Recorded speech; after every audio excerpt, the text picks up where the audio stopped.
Alright, 10:30 a.m. Let's begin this work session of the Lake County Board of County Commissioners. Coming up first, we have discussion on the lease for the Leadville Motocross Park, Leadville Motocross Track,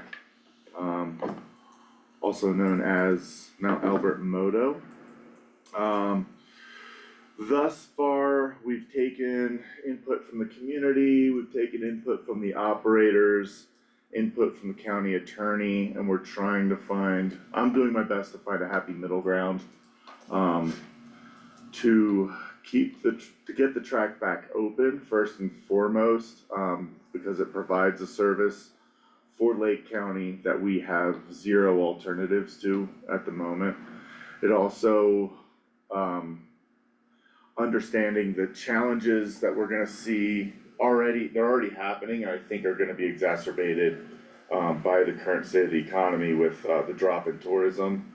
We've heard Adam Ducharme talk about challenges we're facing there. I think dropping an asset that does bring in people from out of the area here is really concerning to me. So I'm doing my best to find a middle ground on a lot of topics. One of the biggest ones that's been brought up is catering to youth riders and local riders. The biggest change, I think, right on the surface is that starting this summer, I'm thinking right around July, we'll be opening the track Fridays for only locals and youth. The exact details of that are still kinda open to interpretation, whether we just I think on days, like, the way I see it is days that enough locals show up, we'll segment times where it's just youth can ride and then just the locals, depending on the dynamics of what's happening on the day. Whoever's operating the track that day will determine if we need to separate them, like if there's enough super fast locals that show up on a given day and it doesn't look safe enough for them to be riding with the kids. I don't see that happening, I just wanna offer that as a potential solution if this mixing them both together. But I think ideally what is gonna end up happening is that it's gonna reduce the numbers overall so much that anyone's gonna be able to ride on the locals only day. We're gonna have a county representative on the board of directors. Why just June? Why July? Why won't we start that? Because there's no one, it's gonna take some time to get proper setup and county staff on site to run that Friday. I need some time to make it happen. Is Pros gonna run that then? Nope. We're gonna have a representative from the county there. And that's gonna be who's gonna be working it on Fridays. I'm trying to wrap someone from Pros in so we can get them trained and up to speed on all the ins and outs of how the track should be operated. All the stuff that they're doing currently to sort of filter out dangerous riders, improper vehicles, gear, all that stuff, but currently, after talking with Duncan just briefly about it, we don't have anyone identified in Pros who's gonna be, able to pull this off. So we gotta identify someone, or we're gonna hire, a part-time, someone younger from the community to get it figured out. I don't know how that looks yet, but that's why I need time.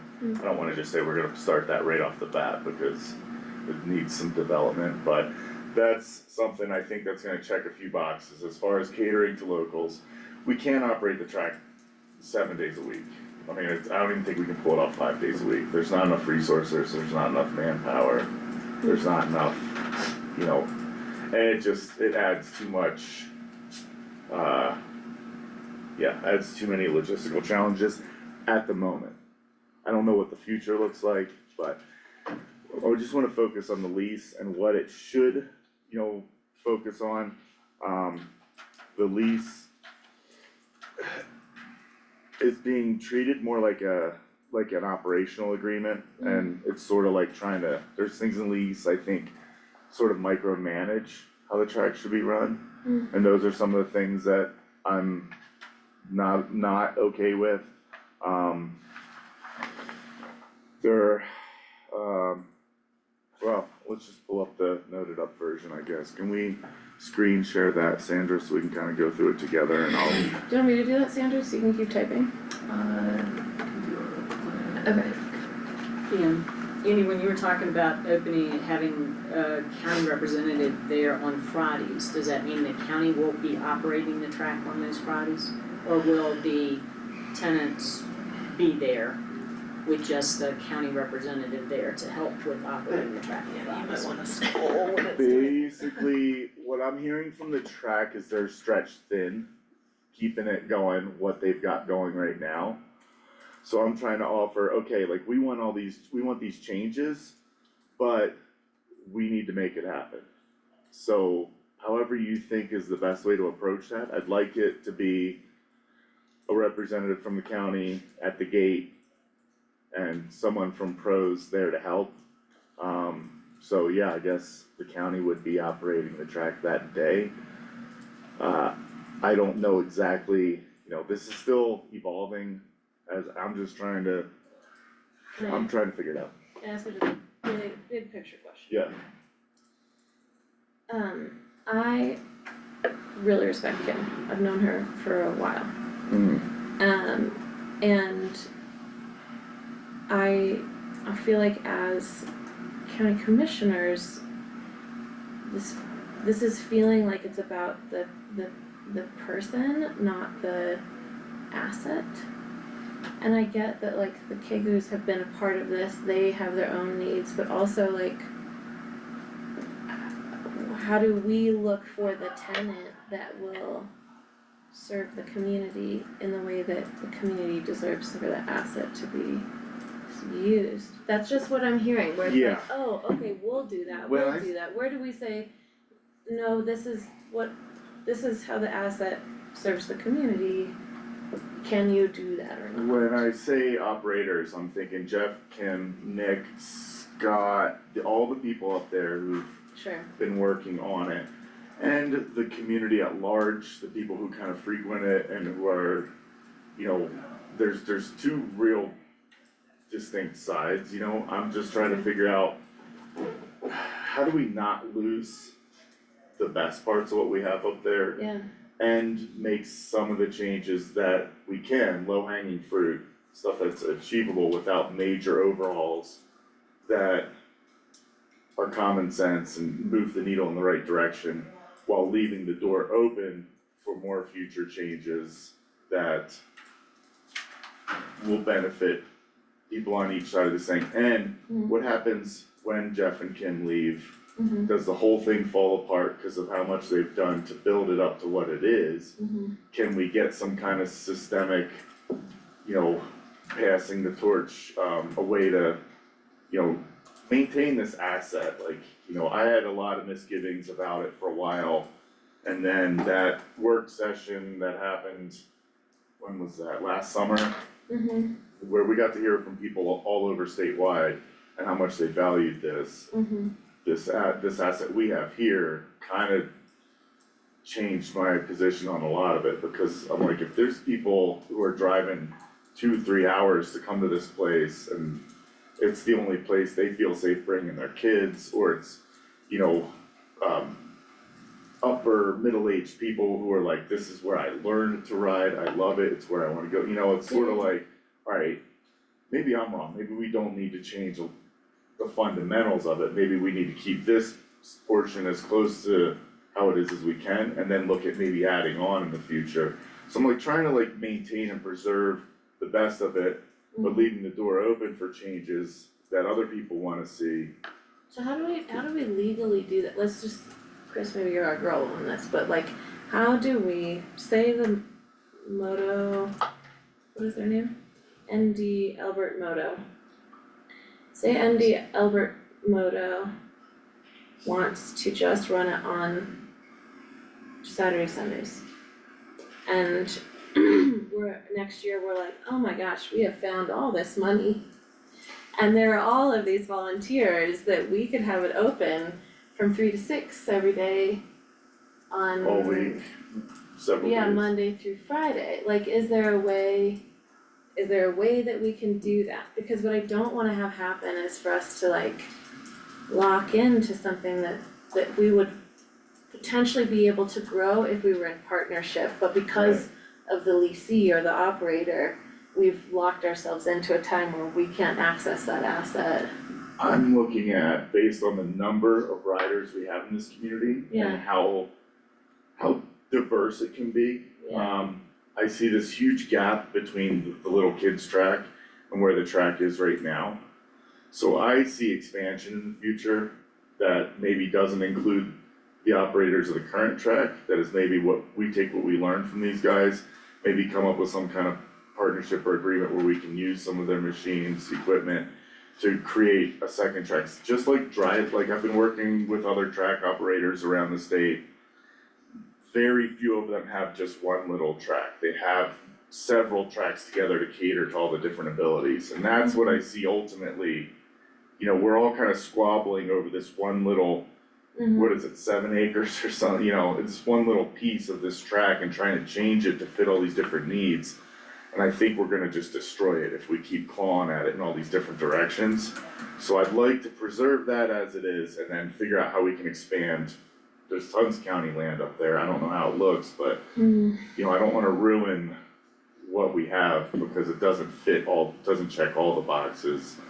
There won't be any boxes to check if we keep, you know, trying to pull it in too many different directions, so.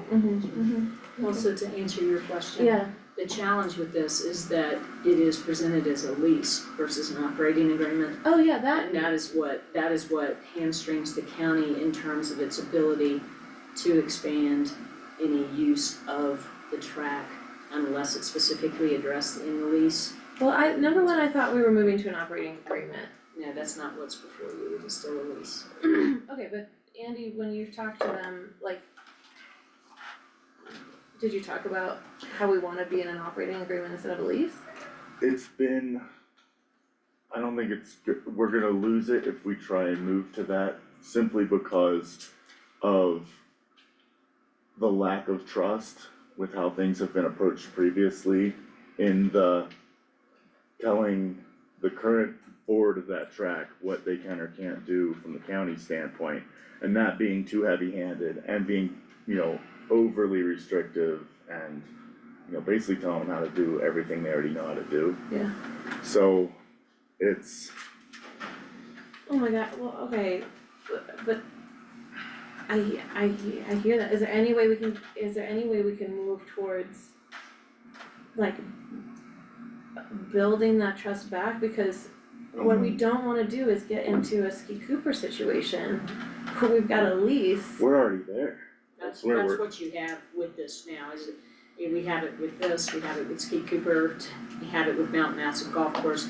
And part of that is because the county has chosen to use the lease approach versus an operating approach for these type of engagements. And that's, you know, that we have tried to move away from that, but it does require the will to do that. Okay, From perfect, both sides, which Right, is, right. you know, same thing, and so it's been really weird how this track really echoes exactly what I'm dealing with in Cooper. yeah, So interesting. it's kinda, you know, it's good because I'm getting more practice at like, and it involves a ton of relationship building Yeah. and Yeah, trust, and I'm, you know, this is a little bit easier because it's such a smaller thing than trying to do this same task with Ski Cooper, but yeah, I'm in the same boat in both situations, so okay, you know, I've kind of opened with my biggest concern is that we're gonna lose this thing as it is. You know, I think preserving this asset that is offered to the county by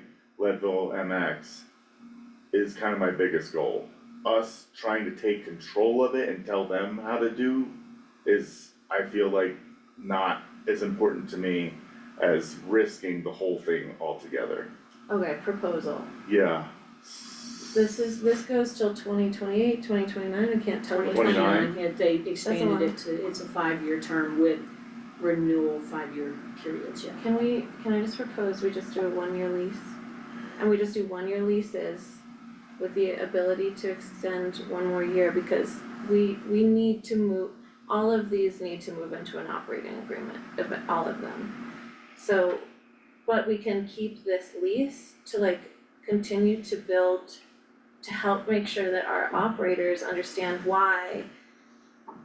And we bring them with us towards the operating agreement, because that is ultimately what's best for the entire county, is moving towards the operating agreement.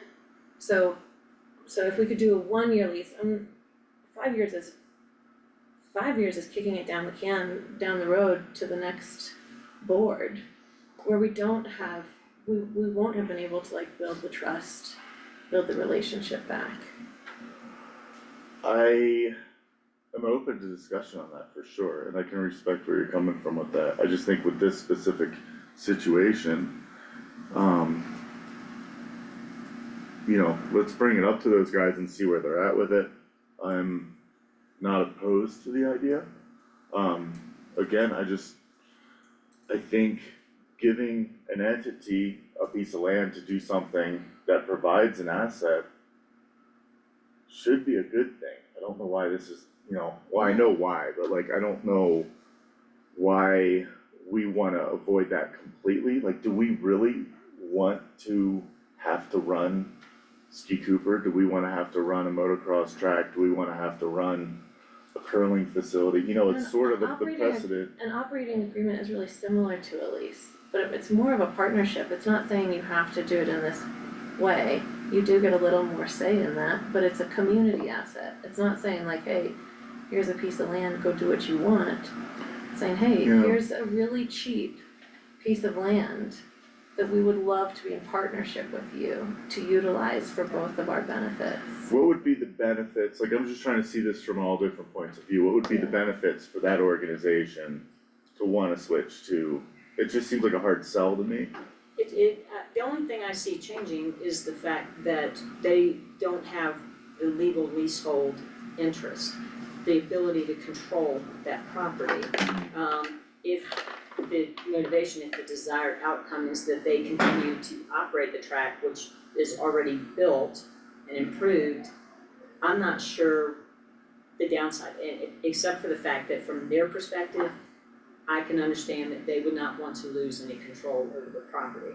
Whereas the operating agreement would be about operating the asset versus being able to control and stuff like that. Cause I know some of the changes I saw that they've requested in the lease in terms of being able to pretty much have carte blanche on what they do with the property. And that's disconcerting because of the fact that if we don't have any input as to how they develop that property, the county's exposure to liability increases because, as we talked about before, with these type of assets that have been developed for recreational purposes, the county doesn't have any sovereign immunity over this. We don't have the ability to say if somebody's hurt using that asset, it doesn't matter that we've leased it to someone else, the county is still gonna be one of the pockets that will be sued for that. And so that's part of the concern, whereas if they're operators, you know, versus we have the ability to control what kind of, you know, have some input on the jumps and how many blind jumps there are and what safety provisions are in there. That is built into the operating thing, but the way this lease is written and has been revised at their request takes away the county's ability to control a lot of that, or to mitigate its exposure to risk. I can also say as somebody who has like operated under an operating agreement,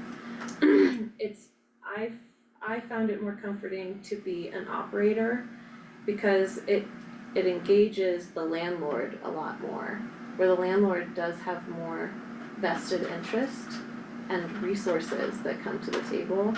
Whereas when you're under a lease, it's like there's a hard wall between the landlord and the leasee.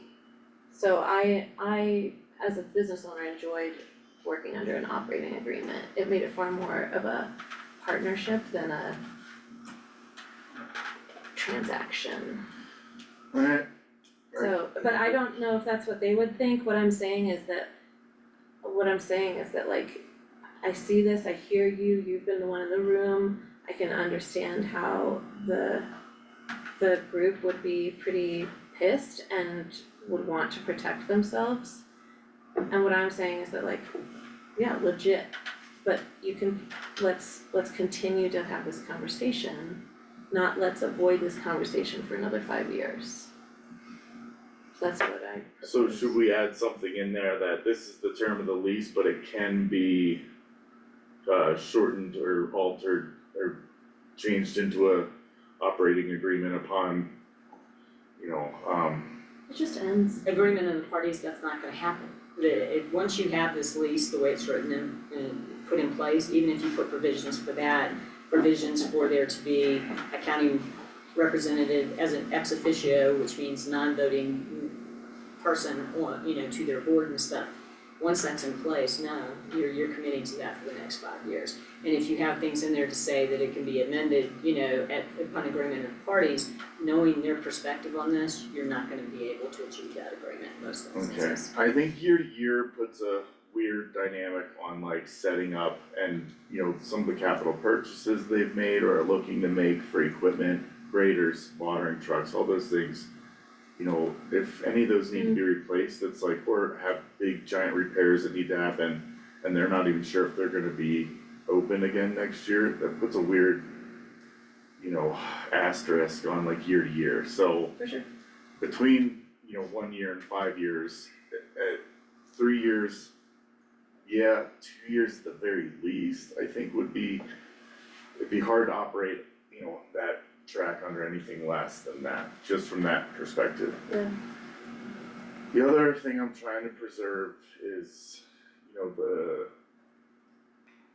we shouldn't be telling them how to shape their jumps. That how they build the track as it is the reason that they're bringing in dozens of people from out of the area on the weekends. So who love to ride that track. here's another option for this then.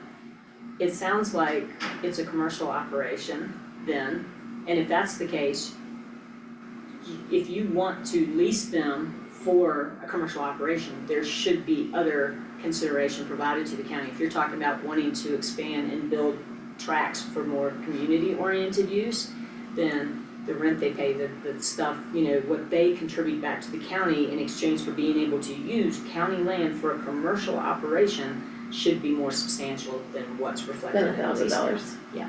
Yeah, for sure. It's For either this is $1,000 for 6 months. either it's a $6,000. nonprofit that is a benefit to the community, that's not just like an economic benefit to the community, because that's not a nonprofit.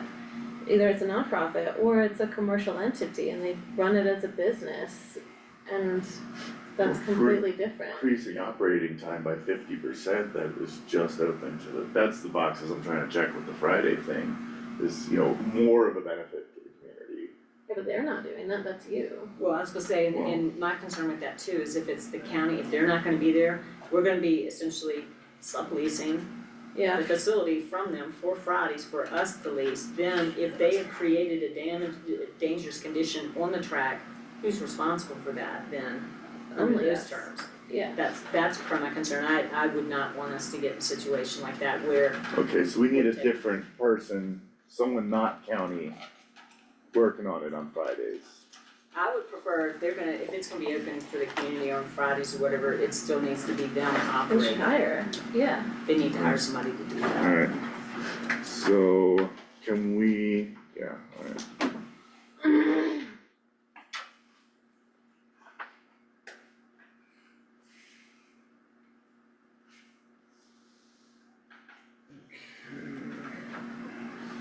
Fridays nights. Do you want me to put this out? Where's that? There we go.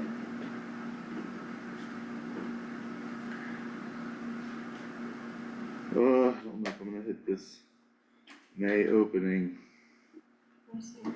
cans of worms. Well, and that, as with some other agreements we've had challenges with over the last year, that's, this is something that wasn't just started this year, it had been worked on for a long time last year. Right. And it should have been resolved before we were so close upon the thing, but the current operators weren't willing to engage in that. And so there has to be mutual responsibility for this, it's not just the county.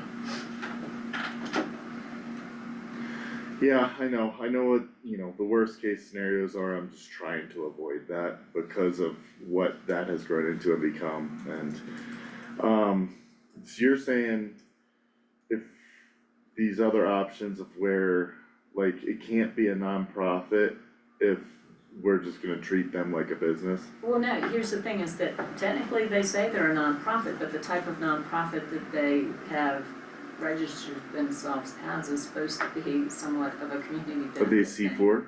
That was my understanding, if they've even got that, I haven't seen their actual, Okay, so we need to look into what, what Are they type of. registered? They must be registered. yeah, They are cause they were under registered- place or They're now. registered with the Secretary of State, but I haven't seen their actual nonprofit. Okay, so I need to figure out which exact, What kind of nonprofit they are. And yeah, and then you've got to have the consideration of, is it appropriate for the county to lease county property for a commercial operation? Right.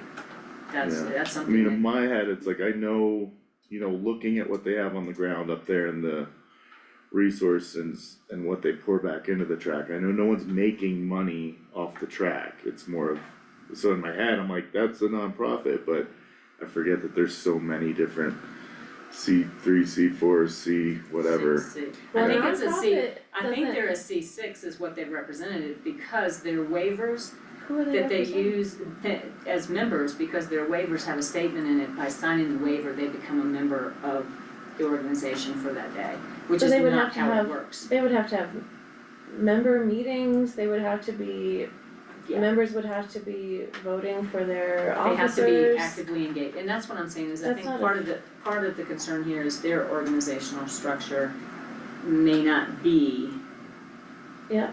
the way it needs to be for the way they're operating, and that's part of the concern too. And especially if they are a nonprofit, they can make related income, if you will, Yeah, for their totally. operations. But again, if they are representing themselves as a 501c6, which is a membership organization, this also brings up, the members have to have a meaningful relationship with the organization. It can't just be, Yeah, they have to sign this waiver participate. and you're a member for the day. Yeah.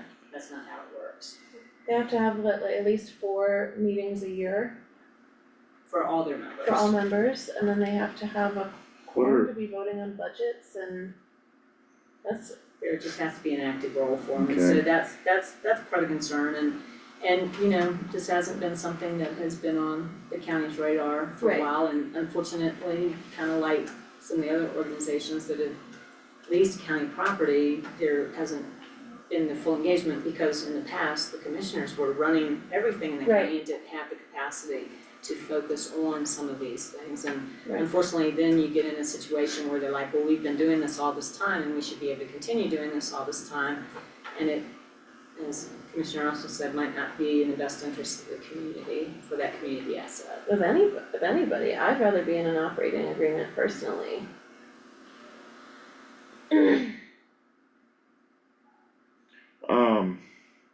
If we switch to the operating agreement and we're not leasing the land, are they still gonna be paying us money for the land? Mhm. They will pay for the, for lack of a better word, privilege of operating the track.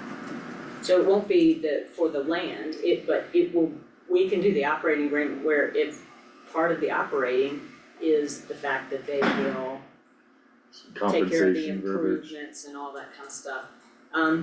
Cause one of the things that I kinda like is, we have an operating agreement with Downtowner Inc. to run our transit. We provide the buses, but then they're responsible for caring for those assets as they use them. And so that's kinda similar to how most operating agreements, you have an asset, you bring somebody in to operate the asset, your operator's responsible for taking care of that asset as part of their agreement. Yeah, I don't know if we've built quite the trust with that organization yet, and it is bigger than just Jeff and Ken, it's like there's other guys and other people involved with that who are, gonna push back on that just because of past experiences.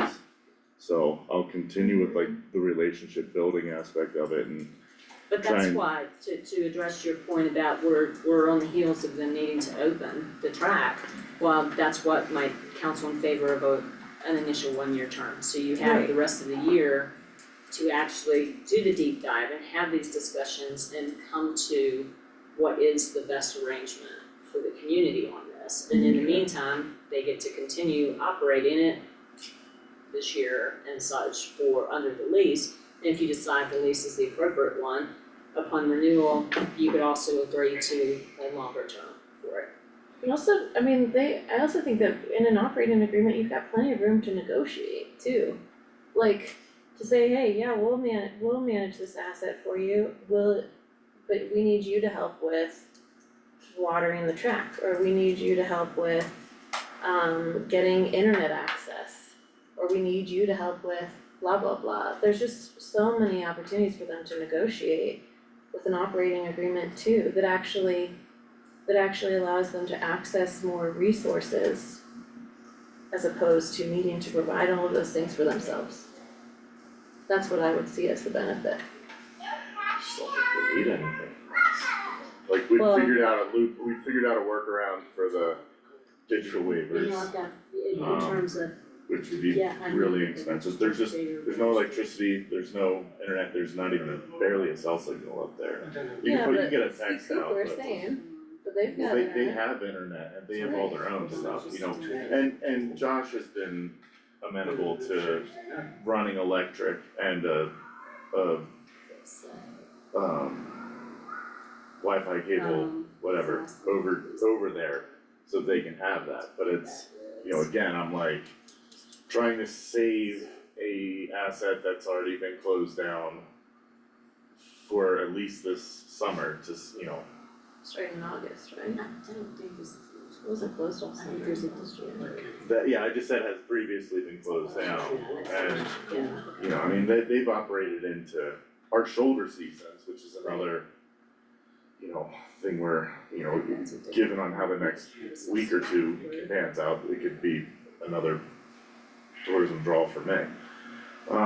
It just can't be an only economic benefit. No, it's just an important facet of it for me, and it's also a recreational opportunity for the locals that Lake County has done nothing else to provide for. Totally. It's the only place you are allowed to, you know, ride that type of, you know, I don't know. Yeah, Sure, you can go up and down the east side roads, but nobody wants that, you know, like we don't, any of the other trails here are all pirate single track, none of them are legal or allowed, so it's like, yeah. May I Yeah. comment? Is it? yeah, Oh, yes. You say that it's available for the public, but it's closed 5 out of 7 days a week, so I'm struggling with that point. If you say it's a benefit for having them not poach trails and things of that sort, 5 out of 7 days a week, that doesn't apply. but there will be 3 days a week that it does apply, and one of those 3 days is only gonna be open to Lake County addresses. I mean, we got school kids on We can figure that out. summer vacation, of which they have no place to ride. It's just logistically, you know, we're moving the needle in the right direction with adding an extra day for just locals.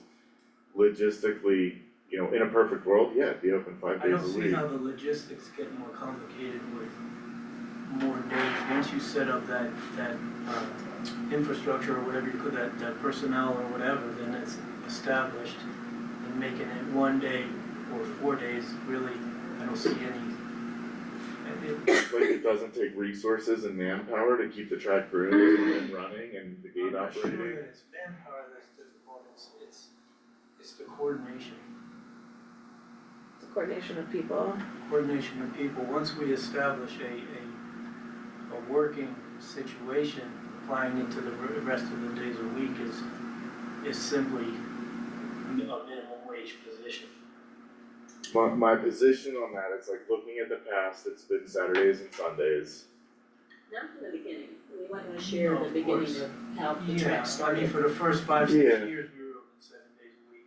But there was, I mean, if we're gonna jump into the liability aspect of that, it was unsupervised, and it was like, oh, you just paid at the gas station, got a code to a lock and went and let I'm not yourself in. proposing that was the Which best. is, I think, you know, looking at where we've been, recent history, which is Saturdays and Sundays, looking at where I'd like it to be, and you would like it to be for a perfect world, open 5 days a week instead of, you 7's obviously out of the question, but like, I don't get. Why is that? I don't know of any tracks that are open 7 days a week unless they've got a massive staff and their fees $100 are, open 7 days. but we can't charge, Oh, but we don't I'm have the asking same. why, I'm asking why you said 7 was out of the question. Well, with what we have to work with, realistically, logistically, you know, like, But five seems reasonable to you? well, I'd like to get there, I just don't think we can do it right now with what we have to work with. And the people we're working with, you know, That's have the two key, I think that's very the key. diametrically opposed sets of opinions on this track, and I'm trying to figure out how to get some path through middle territory to at least get this thing open up again. You know, like, You're saying that and, like something's better than nothing. yeah, and right now we got nothing. Have we considered whether or not the county would be amenable, like you said, it's 7 acres of road, to selling them the property and letting them operate their track as they please? That would still retain the asset for their outside. And I don't have to instead. worry about it anymore. Exactly, that's what that, and then we could work towards developing more community friendly asset. I know this will sound insane, it's not my agenda, Uh-huh. but I'm gonna go a little Duncan here and just ask a question. What it, like it's an income maker For the operators. for the whoever the operators are. What if we are the operators and it's an income? I don't know. Duncan's been looking at like, where can we make money? I don't want that, but I do think that like, ultimately the question is, either this is an asset that the community has access to and it's run by a nonprofit that serves the community good, Yeah, or it is a commercial enterprise, in which case we shouldn't have anything to do with it and shouldn't be touching this. So that's where I'm like, oh, do the people we're working with right now allow either of those opportunities? It sounds like no, there's this weird middle ground we're trying to manage, and I respect why we're at that middle ground, I do. I'm just a little concerned that like, are we making the hard decisions to serve the community, or are we trying to avoid things and, I don't know, getting pushed around, I don't know, it just sounds really weird. And with the idea that it's a money maker, I don't know if it is. We're gonna have better reporting and a more open book kind of policy nice, with okay. what's coming in and out of there, that's been agreed upon. You know, there's so many things that have happened in the last few weeks with conversations with these guys. You know, as far as changes, you know, just Friday thing is just kind of the tip of the iceberg, but, you know, especially, they're super keen on, you know, defending themselves against allegations of misuse of funds and Sure, things of that nature, which I've never seen proof of, so it's, you know, just because there's an opportunity for bad actors to do something, I don't think it's fair to say that it's happening. So, you know, that is being addressed, I don't know if it's a moneymaker. I don't know, I don't know anything about it. My thought would be is that there's no one currently, and probably won't be in the next year, who can recreate the same recreational draw that it presents as it is, and opportunity and, you know, service that it is, you know. Yeah, that's a good point. So, you know, as it stands for this year, again, I would just like to see this, the only designated area for this activity not stay closed because it's not perfect and it's not exactly what we want.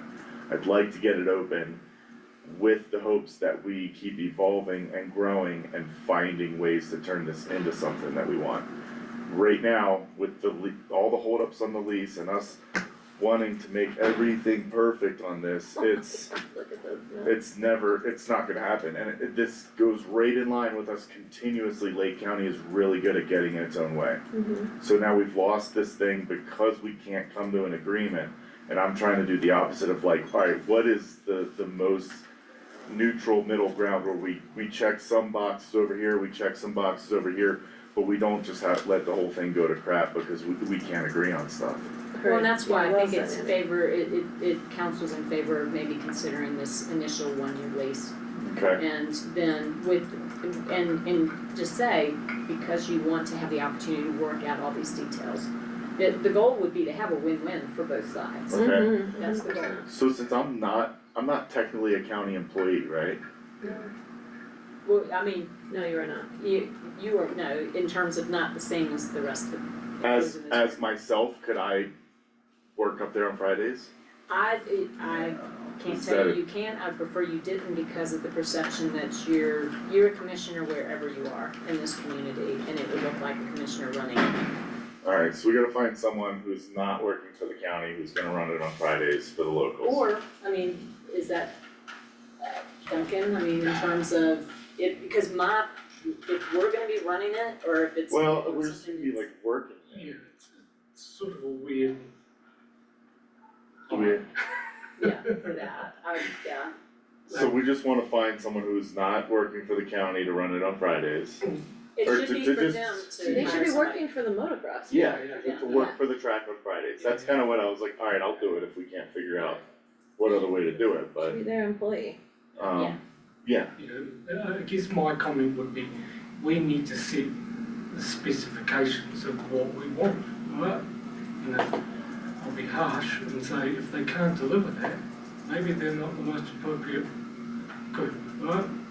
maybe they're not the ones to what? They're not the most appropriate group. Yeah, to operate it. Which has already been said, right? But the point is that we don't have that group. Yeah. And we're not gonna lose the asset this time.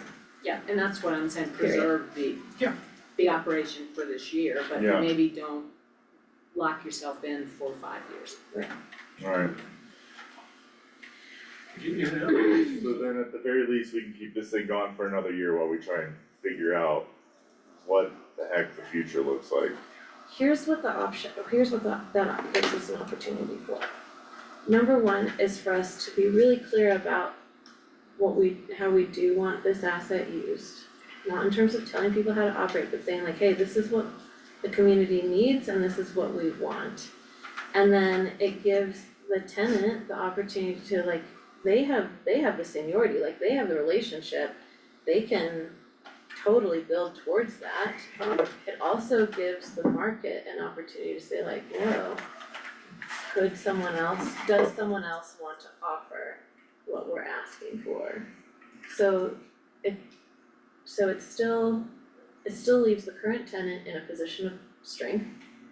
And it allows us to say, hey, but we wanna keep looking for making this better. Yeah, And maybe the community will offer us that. I mean, I feel like that meeting is gonna go a lot like how the last one went, where it was, everyone rallied from across the state and locals and came in this room and all talked about, you guys are screwing up our track. So, I don't know, I think we should give that opportunity again, I just don't know, I have an idea how that's gonna go, Yeah, but I don't have a crystal ball, so. yeah, okay. And the minute it's a disservice to everyone if we don't even have those conversations again, so, Right. And I think if you have that opportunity to engage the community more, I think the community appreciate it. Yeah. It very well could be that it'll play out the way that you would like to see it, for not losing the current operating model or something. yeah, I think as it sits, it does provide a good service. There's things I would like to see different, Right, I just, same with I Ski think- Cooper. Right? You're doing fine. yes, There's room for growth, please continue to grow with us. Yeah. yeah. I guess that is the bottom line of the conversation of it, Yeah. and I know those guys up there, they're burned out, they're burned out on all this stuff. I and, bet. and I don't know, at some point, they might be like, alright, we're done.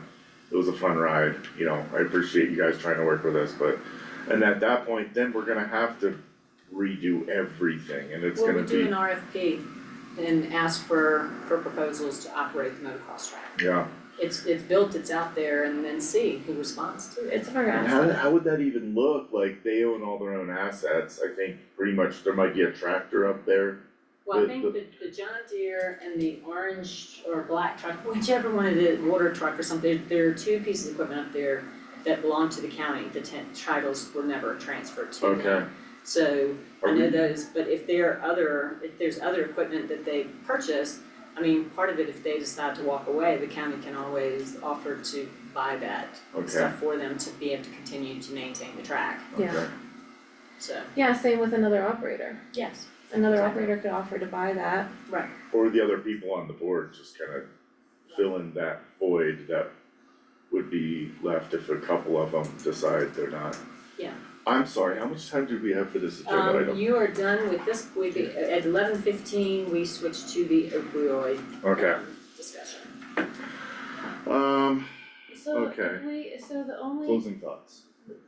closing thought I would have is that I would be curious, Andy, what do you think are the main things that the county has been able to move the needle on that we were hoping for in this new lease agreement? Well, again, that lease agreement isn't done, that's why so many of those things or a handful of them had discussion at the end of them and we didn't even get to, And I'm Go happy through to go through Okay. and wordsmith some of it I'm gonna perhaps, need or you to- provide comments, no, that's I'm fine. gonna need your help with So that, that- yeah, I can do that and then circulate it to the three commissioners for review and stuff before it goes back out to the other folks. So that y'all have input on what's there and maybe if there's something different you Okay. want. So that we can continue to work towards getting this finalized, because if they're gonna open in May, I would like to have some document in Yeah. place. Well, Yeah. I'm not saying they are gonna open in May, I'd love to see that happen Yeah. because, Yeah, me too. it's a great shoulder season asset. Yes. I say there are plenty of things that I would change in this current one, but what I'm offering is that if we just make it a 1 year, I'm totally fine, like allowing this to cool down a little bit, not try to push things through, Yeah. but if it's gonna be more than a year, then we gotta make some big changes in this. No, I'm okay buying a year to get time, cause right now I started this conversation when we were having these kinds of conversations about grooming the mineral belt. Yeah, And yeah. I'm like, oh Matt, you started way too late, and now here I am, and it's like, this stuff takes so long. So, buying just a year would be huge, cause then it would give us time to be more thoughtful about what happens in the future, what's next. And it also gives them an opportunity to like show us a year of moving towards us Yeah, too. so you were asking what differences were, there's, a county representative will be on the board. But just as an ex officio, Yes. they have no say. They just get to show up Should I to change board that? meetings. I was gonna say, it doesn't provide you with any type of confirmed input, cause you can go and say, hey, the county believes you should do this, that, and the other, they'll be like, Great, fine, but I thank you. don't care. Well, It's the that's what I am same, out of Cooper. it is the but- same situation with Cooper, yeah. But it does give, if it's And just the for golf a course, year, it yeah. gives you insight into what's happening, how they're running things, That's I true. don't know how to run a track, I don't know how to run Ski Cooper, but I do feel like it's valuable for me to be out there at Ski Cooper at those meetings, Mhm. to be able to report back to staff and have more insight into what this looks like out here, where would great changes be made, if we were to make some of these big changes, what would that look like for us, blah, blah, blah. Yeah, nice. So for right now, I'd ask them if I can be a voting member on that board, but, I'm guessing I'm probably gonna jump on that Well, board, they're- do the they're- same role there that I'm doing you for can- Cooper, but. You can share it in the same context of, like, the EDC is a 501c6 organization too, and the county's always had a voting member on that board. Okay, alright, well, that I will bring back, And then like I said, I can go through and provide some wordsmithing and comments, but would love to hear your comments on it too, if you have. If you wanna take the first crack at comments or something, and then I can go in behind you and wordsmith it if you want, okay, whatever works best for you. and then, Well, I'd yeah, rather wordsmith an operating agreement. So could we have a draft operating agreement that we can have? We can That we can- certainly, yeah, we can certainly do this, the concern is that they've indicated right now that they're not willing to entertain an operating agreement. Sure, I'm just saying I on our don't side. think yes. so. What Yeah, can I can we certainly start- work towards it, What yes, can we start building? absolutely. What can we start introducing?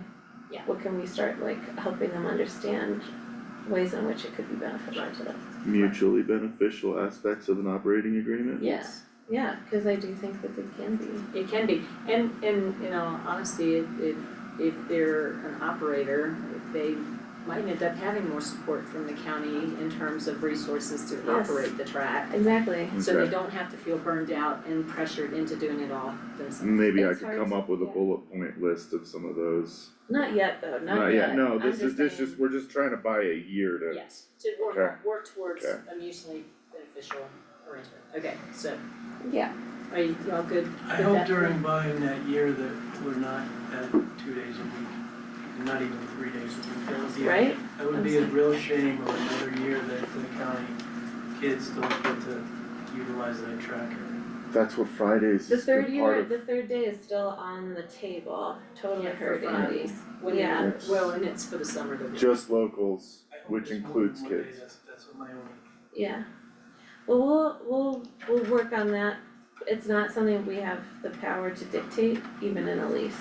And we could also wordsmith in the lease to leave the option open for that for this summer. You know, like at the be open at the lease this many days. That's not enforceable, I mean, they just say no and it's no. Unless it's in the lease, that's correct. If it's in the lease, we can say that. We can say at least 3 days a week Well, it in is, the lease. yeah. And I can change Fridays as available because I put that in there because I didn't know how we're even gonna pull it off yet and what it looks like and who's gonna do it. So, Right, and the thing is that no matter what, it would have to be up to them yeah, as a leasee. yeah. As an operating agreement, we could make it more shared. Okay, in the interest of time, we figured out what our next steps were. Thanks, Andy. Thank you so much. Thanks, Yeah. Andy. It's just a bigger conversation and we can hit all the points on in an hour. Alright, next up, we have the Opioid Abatement Council. This Hi. is led by Kelsey Maxey. Myself, yes, Alright. and then is Corinna online? Yes, She yes. is, okay. Yeah. Sorry. Everyone. Hi, Corinna. Awesome, so y'all know who I am. I will let Corinna introduce herself and she's gonna get us kicked off here. Thanks, Kelsey. Hi, everyone. My name is Corinna Shore. I am the Region 5 Opioid Abatement Council Coordinator. So I understand that it's an all-new Board of Commissioners, so I really appreciate you taking the time to hear a little bit more about the opioid settlement funds that are available in Region 5 and at Lake County.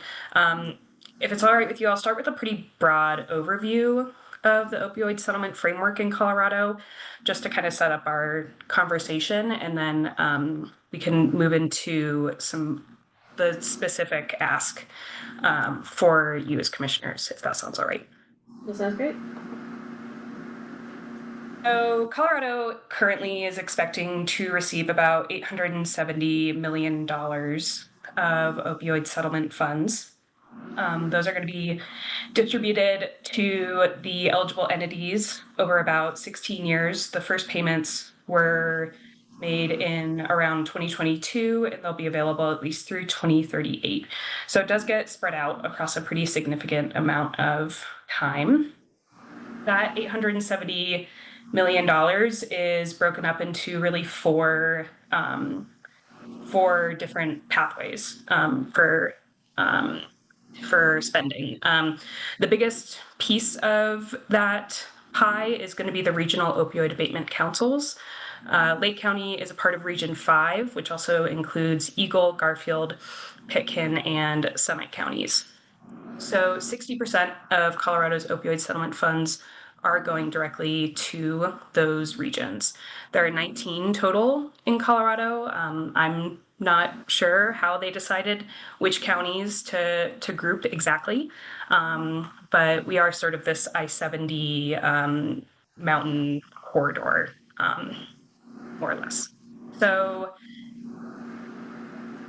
additionally, local governments can also receive opioid settlement funds. That piece of the pie is 20% of Colorado's total share. It does depend a little bit.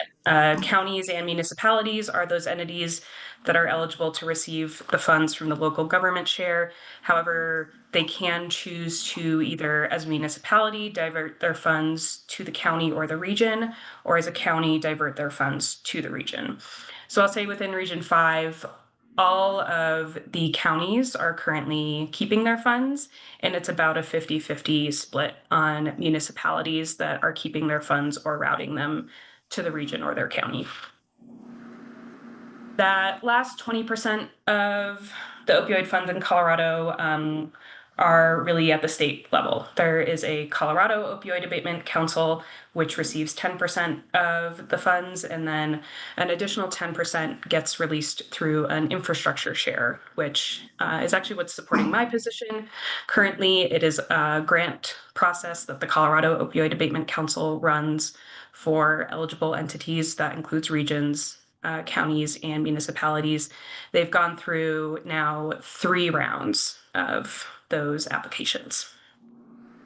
So that's how the funds get distributed across the state. There is a approved purpose document that says all of the different ways in which the eligible entities can spend the opioid dollars. It's about 140 different approved purposes, but broadly speaking, it's 4 program categories. So that really covers prevention, harm reduction, treatment, and recovery as those program areas, and then also administrative, planning, leadership, staffing are approved purposes as well. As a party to the opioid settlement distributions within the state of Colorado, the Region 5 needed to designate a fiscal agent. Eagle County volunteered to be that fiscal agent. So we are really the party that helps manage the actual finances. I am also an employee of Eagle County Public Health, but I really like to think that I serve the region as a whole. We, along with all the other counties in the region, signed an MOU in order to receive the opioid funds. As a part of that MOU, every region needs to designate at least 1 voting member for every county that's represented within the region. So within Region 5, Eagle and Summit County voting members are county commissioners. Garfield and Pitkin County have public health employees as serving as their voting members right now.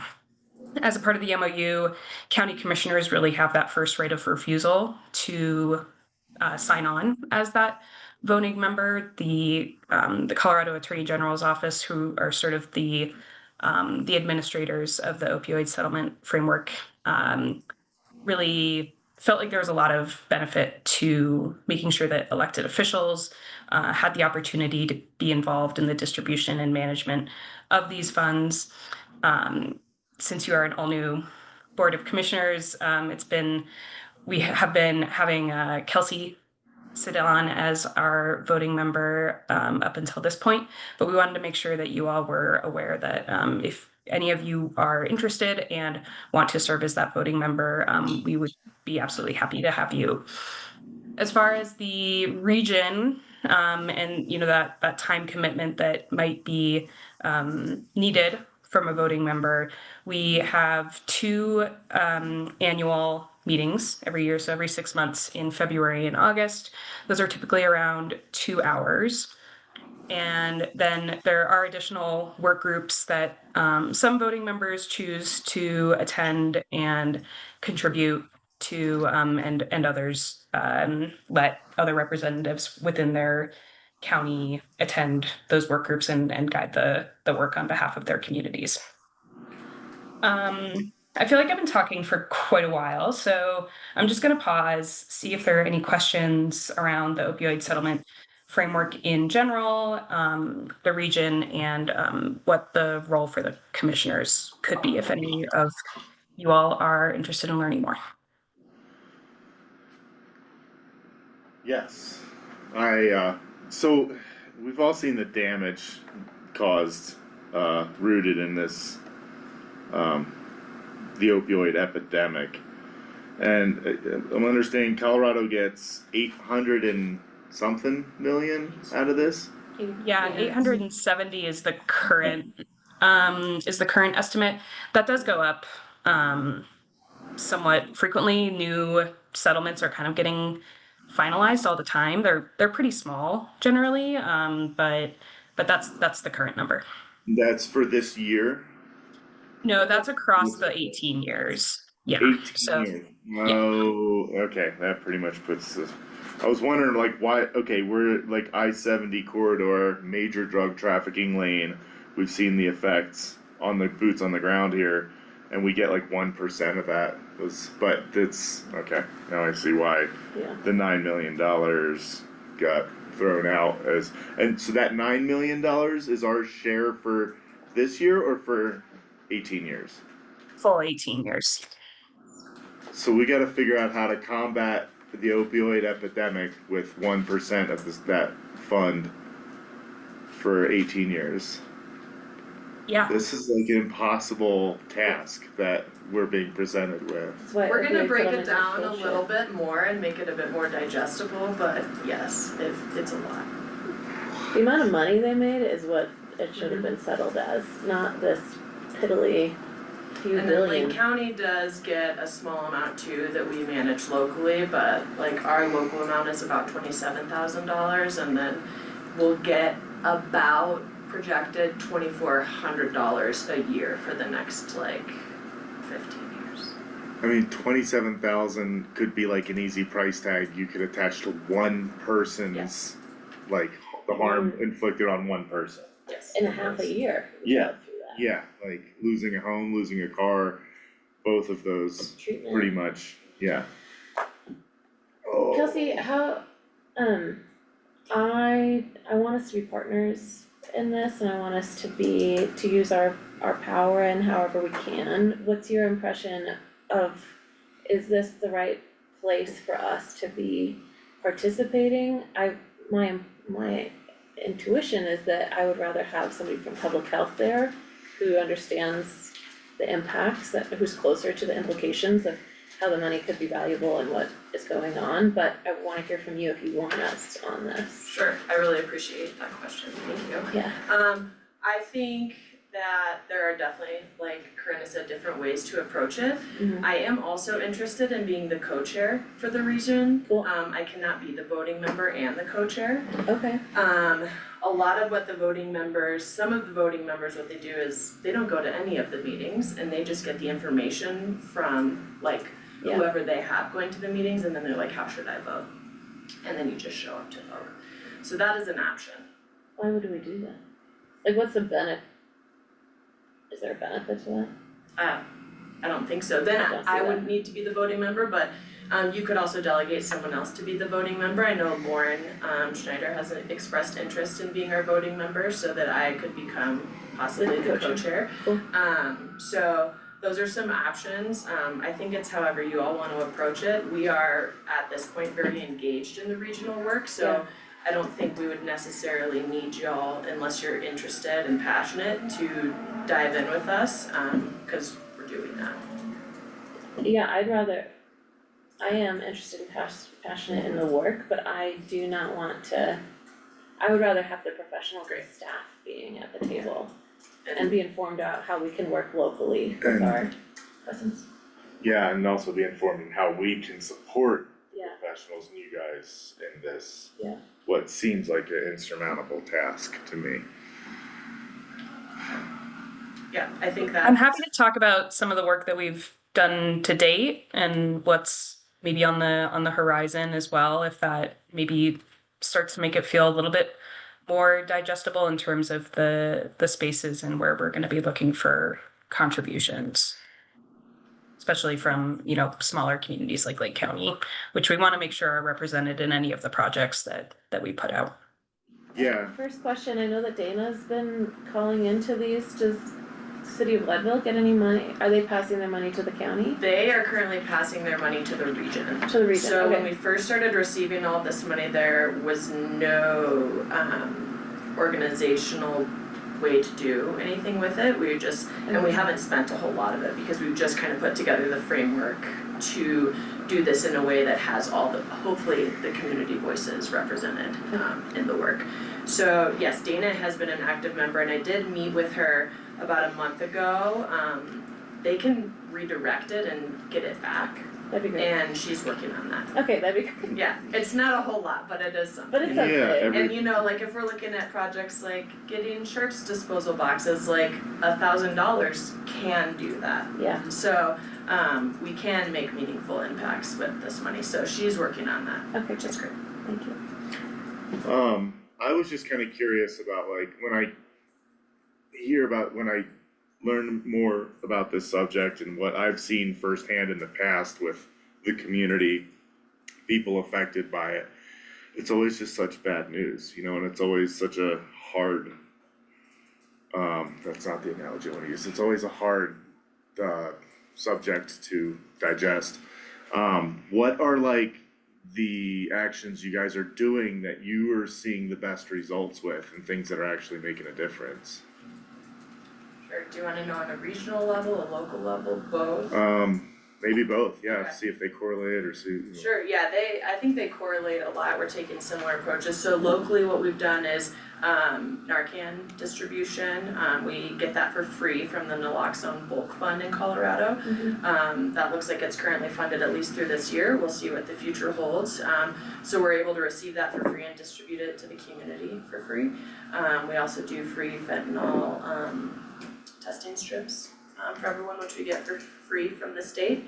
And then we've reopened the medication disposal at City Hall, so that folks don't have expired opioids or opioids just hanging out in their house when they're not using them anymore, which can lead to a lot of issues. And then we're working on sharps disposals.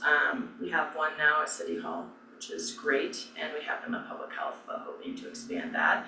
And then we are budgeting in the Harm Reduction Coalition that meets bi-monthly, which has great representation from our community in kind of strategic planning our small amount of funding and where we wanna dedicate like those buckets of money to make impacts locally.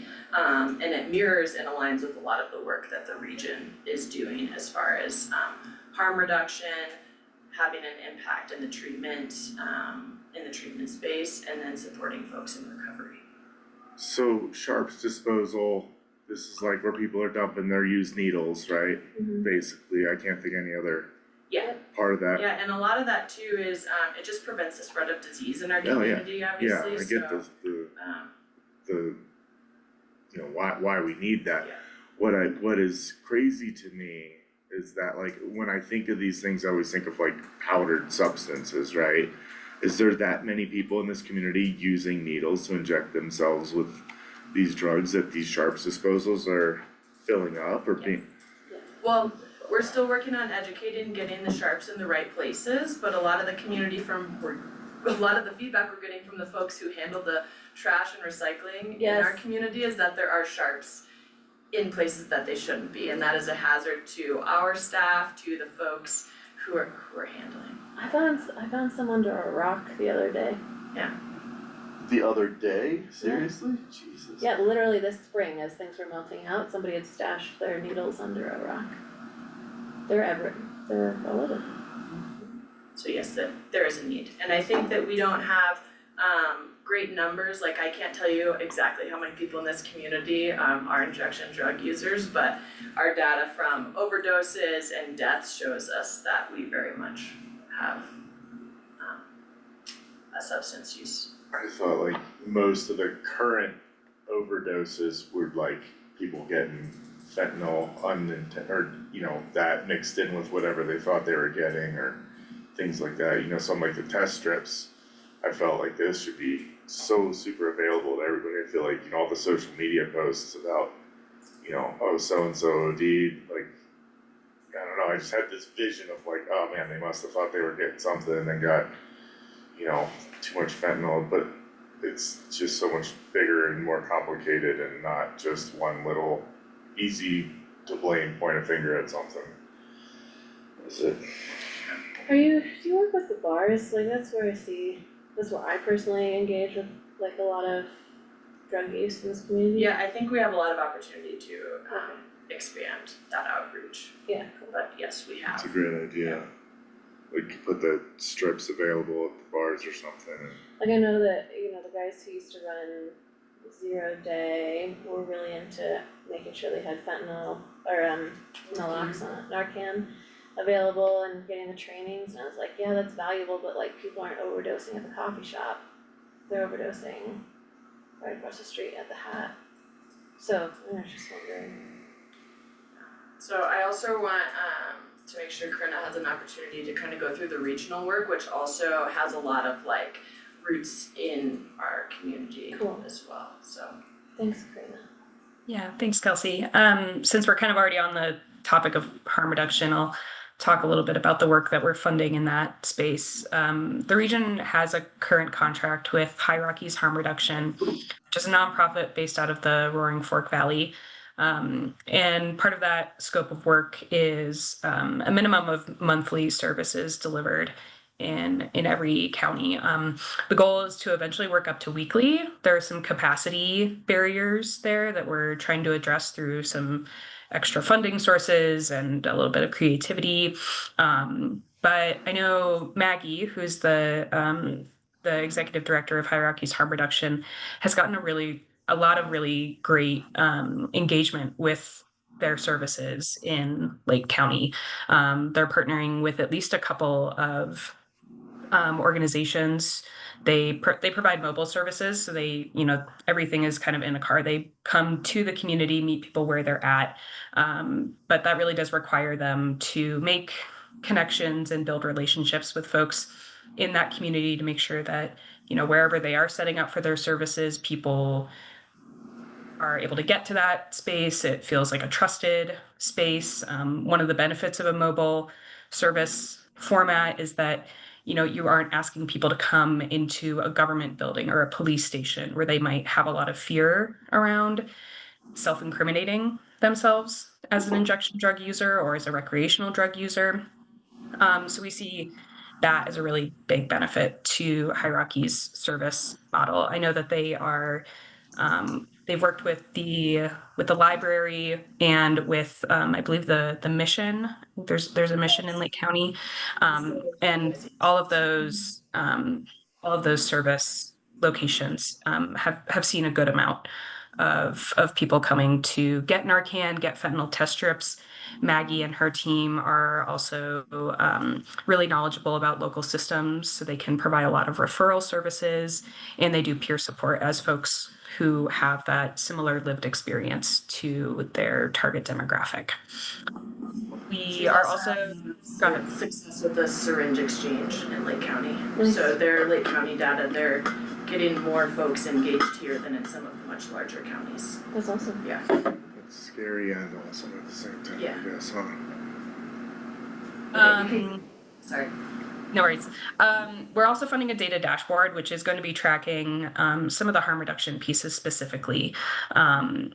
Syringe exchange numbers specifically will be on that data dashboard, but also, you know, broadly across the region, just information about the opioid epidemic, overdose rates, outcomes, a little bit of information about the work that the region is doing, as well as some transparency work about the council's operations in general. That website should be available to the public, I want to say by the end of May. So that's coming up pretty soon. One of the, I think, great benefits of that website, at least that we hope will be a benefit, is to help provide organizations with that data that is maybe typically held by entities that don't publish their data, you know, hospitals, law enforcement agencies. The contractor that we're working with has done a lot of work to get that data that would normally not be very easily accessible, and organizations we're hoping we'll be able to use that data to apply for funding opportunities. And then go ahead. Is that a question? No, sorry, that was an affirmation. And then the third contract that we have right now is an anti-stigma and education campaign. So that really focuses on creating geographically relevant narratives of recovery. I think when the council, and this predated my time, when the council decided that that was something that they wanted to spend money on, there was really this sense that folks in mountain communities didn't have good destigmatized examples of what being sober in the mountains in rural Colorado could look like. And so we're trying to do that by featuring a lot of local community members who are in this recovery space. I think maybe at the end of this month, just next week, they're going to be doing a video shoot with, I think, as Sherry at the Silver Llama. Kelsey, maybe check me on that.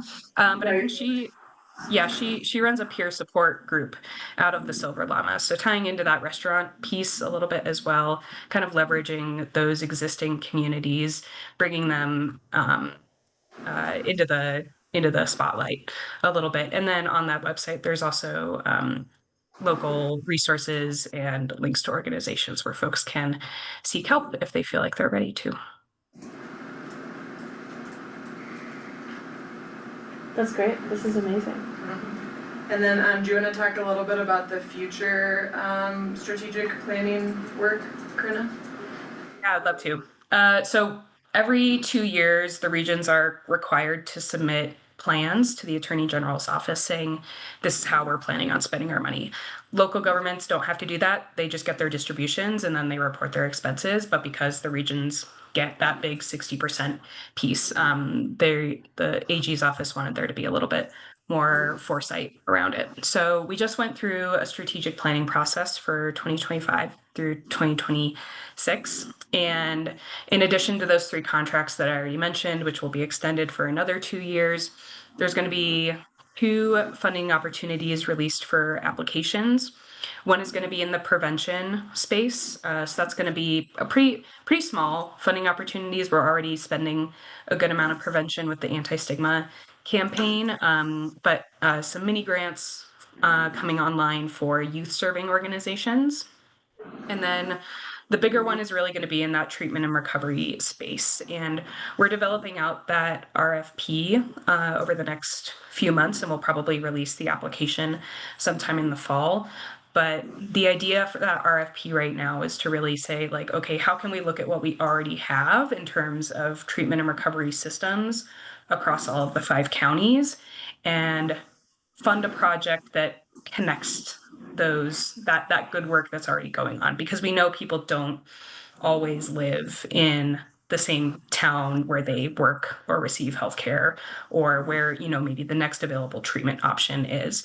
So I think that is one of the great benefits about the region, is that we are able to there's an incentive to make sure that there is a broad impact for the dollars. And that's, I think, one of the ways that I'm really excited about the opportunity to maybe make a really meaningful impact, because, to the commissioner's point earlier, it's not a ton of money for something that is really devastating for our communities. But I think we've come up with some really great ways to leverage the dollars effectively.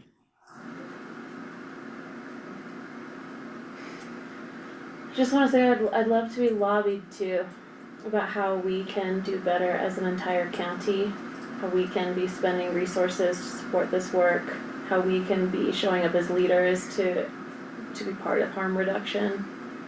Like, I'd really love more of that, please. Thank you, we can do that. Thank you. I'll just say, like, it's been really wonderful to have Kelsey, and we just got Jeremiah from St. Vincent onto the board. I think that was maybe the biggest barrier from my perspective when I started in this role a year and some change ago. There was very little Lake County representation, and that's something that I'm really proud of, is that we've really increased that. So I don't live in Lake County. I think it's hard for me to come to you and say this is what you should do, because I do not have that personal experience with your community. And across the region, all of the 5 counties are in such different places. I'm happy to make sure that we keep that line of communication open between myself and you and as commissioners. I know that there has been some interest in the council broadly about doing some educational opportunities, putting some funding towards, bringing in an expert to talk about treatment in rural communities or the benefit of prevention and how it really is like a cost saving strategy when it comes to these negative health outcomes.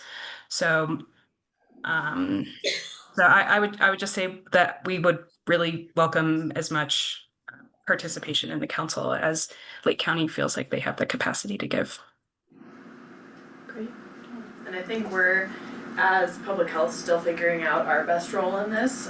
We've learned that there's not a lot of trust for folks because we're also the government, so we're trying to find that happy medium of like, we are the link to some of these free resources and how do we get them and then give them to the trusted entity that people feel comfortable going to, right? We're not trying to we don't need to become the safe space. We want to foster the safe spaces that already exist. So. Well, and we can like build towards that in a multi-generational way of like someday maybe we can be, not now. Yeah. It takes generations, but let's keep moving towards that. Yeah, so it's a lot to learn about and I wish this was my only thing I had to do at public health, right? I love working in this space, but it's not, so this, like a lot of our other work, takes a while, which is hard and also necessary. But yeah, we'll keep you on the loop as things progress in areas where we can use you to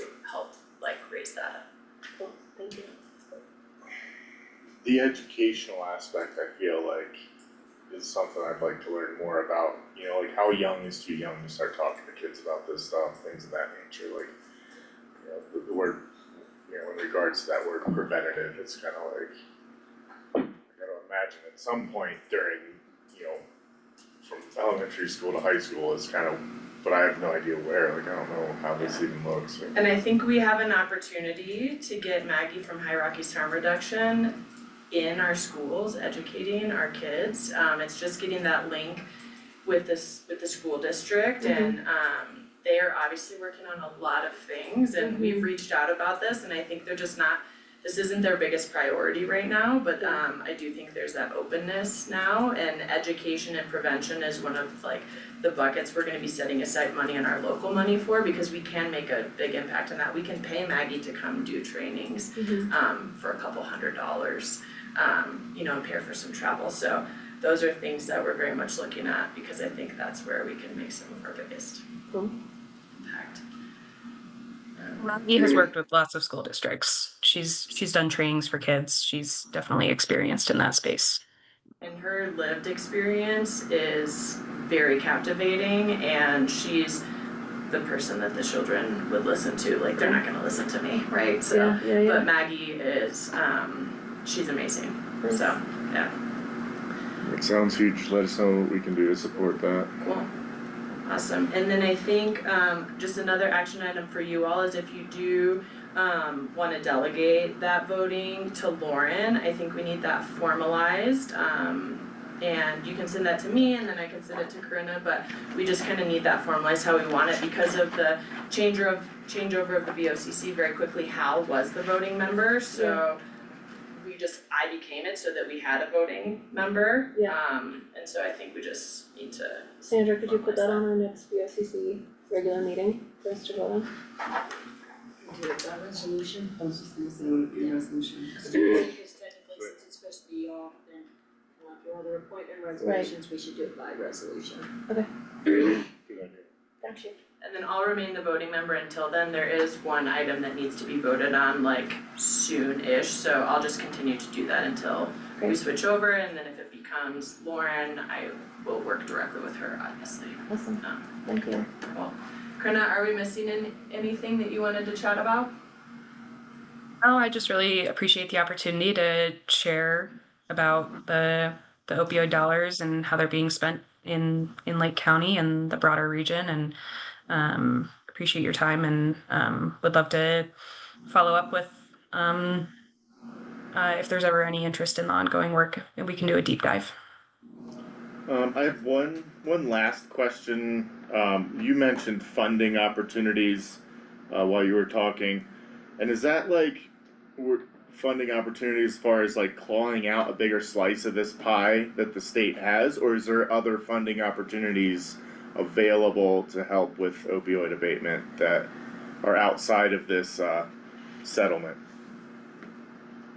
Yeah, I mean, as far as like opioid abatement specific dollars, I think, the infrastructure grant is probably like that main funding opportunity we look at from the state for carving out those extra dollars. That's a grant process that the state runs for capital or operational assistance projects. They just closed out the third round, so I anticipate they would do a fourth round maybe in another year or two. But certainly that's not there are plenty of other funding opportunities that can touch on substance use, behavioral health treatment, and especially in prevention. And I do my best whenever I hear about those opportunities and I see an overlap with a community where I think that there is maybe a good fit to share those opportunities. I think, Kelsey, there was a DOJ grant for school districts that I shared with you maybe a couple months ago. And so I think that's kind of a good example of maybe like how the region can benefit Lake County, as well as I try to share things that I feel are relevant beyond the scope of the opioid dollars as well. And then when she shares those with me, I pass them along as well. There is also a grant that could be used for like the co-responder that works with our law enforcement. So things like that are deeply rooted in like, we all have similar goals. So yeah, there are other opportunities for that, and we share them and then go from there. Cause it's not always like, oh, public health should go for this. It's Right. like, oh no, we should connect, Yeah, someone awesome. else. Great. Krina, thank you so much. That was really helpful and great, and I appreciate you coming. Yeah, same. Chris, thank Thank you all you, for Corinne. having me. Yeah, have a good day. You too. Bye. Well, and with my 3 minutes, I'll be very quick unless you all have a lot of questions about this. Just wanted to give you a quick update on how the county and city are working together to look at zoning regulations for psilocybin healing centers. So they are legal in Colorado, which is great. There are a lot of state regulations that already regulate like the healing center itself and how it functions and licensing and all of that. The way other counties are approaching this is just regulating where healing centers and cultivation centers and like where these places in zoning can be. And just aligning them with existing zoning so that we get ahead of anything that could come. Jefferson County did a really great job of making a 2-page zoning determination where they just essentially define a healing center, a natural medicine cultivation center, natural medicine products manufacturer, and a testing facility, and what zoning areas they can exist in. So we have all agreed that we would like to kind of move towards this approach. It's very simple and it aligns with what we're already doing for other facilities. And that way we don't have any existing applications for these facilities in either the county or the city. So some places have done a moratorium, so they have a minute to figure it out, but we figured let's put our efforts into just defining, getting it done. So this is like, there's gonna be, not going to be, but like, it's allowable that there will be facilities where people can ingest psychedelics Yes. in the interest of healing. Yes, Like, with a licensed therapist, that sounds supervisor. so crazy to me. Yeah, and people Not like in a pay. not bad crazy, just like, wow, like, Just wild. yeah, it's like flying cars and mushroom Time to dens. be alive. And people pay, like these centers already exist in Colorado, thousands of dollars for these healing experiences. I don't know, yeah, I cannot imagine how you keep someone who just ate a bunch of mushrooms sitting in a chair talking. They don't eat a bunch of nuts. It's a micro It's just dose. microdosing. It's a Yeah. micro dose I mean, and it's. a facility, it's like, no, these people are like, I gotta get out in the woods, let me go. So just wanted to give you an update that we're working with the city on that. We wanna be aligned in these zoning requirements, so that something is like, so they're the same, it makes a lot of sense. Yeah. We're also having legal look into, like, can we put like, if we so desired, a distance requirement, like, does something like this need to be so far away from a school or a youth program? And can we cap the amount that come into our community? We just finished all the tobacco retail license work, and while this feels aligned with that, it's very different because that's a retail environment and this is more of a supervised healing experience. Yeah. But just taking some of those lessons learned from there and being like, is that an option? Do we want to explore that option, yes or no? And then just continuing the conversation.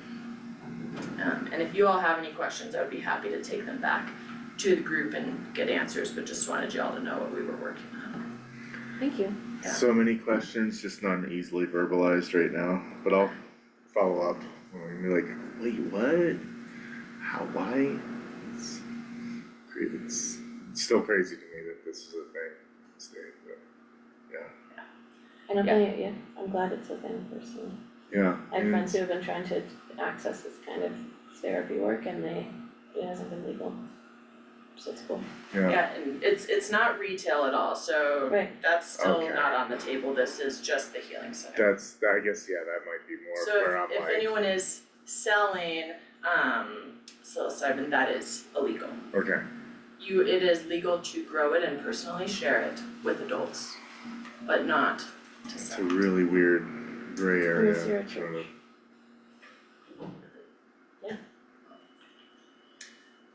I mean, it's so different than like people I've known who've traveled to South America to have Oh, ayahuasca healing, things or whatever, Yeah, I'll like, show but, you.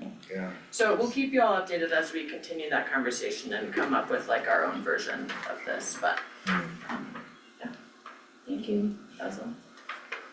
Oh, Thank you. 12:02, I'm sorry. Oh, that's You're so fine. close. We You're are- fine, that's- ran a little into your time anyway, so you're That's early for us. fine.